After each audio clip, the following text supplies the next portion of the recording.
kind words, sir. And now I would like to invite Ms. Anu Nagar, Joint Secretary DHR, for her remarks. Over to you, ma'am. Secretary DHR and DGISMS, and the August gathering here.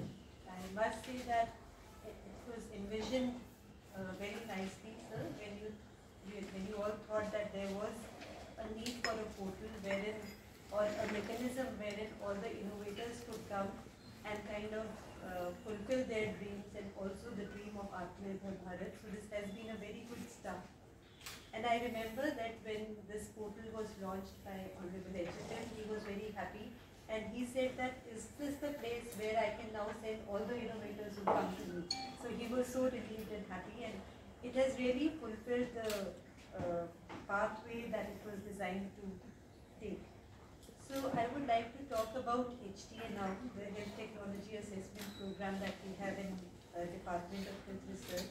For uptake of all the technologies that are being made, there are two mechanisms in the Department of Health Research. One is the Center for Guidelines and other one is the Health Technology Assessment.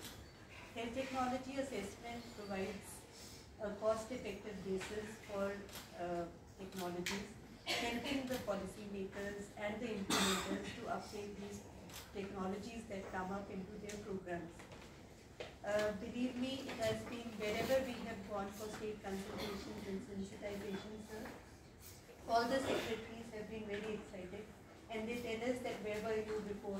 Like we went to UP a couple of weeks before, and he said that I've been secretary for 2 years and I don't know that there was a mechanism by which we could uptake these technologies. People come to us, innovators come to us, we don't know whether they are cost effective, whether they are clinical effective, whether they can be uptaken or not.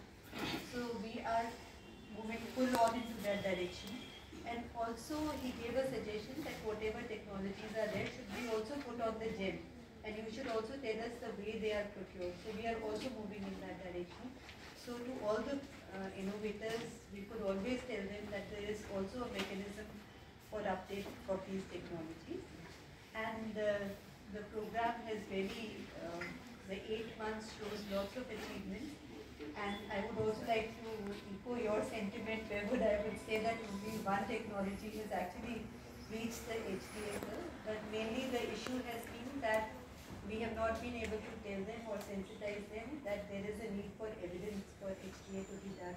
So we will also be educating them on this part. It really needs to now just not be a part of a small division. It needs to be a full scheme or a full program, sir. So maybe from the department we can now propose a full scheme or a full program so that there are no budgetary constraints.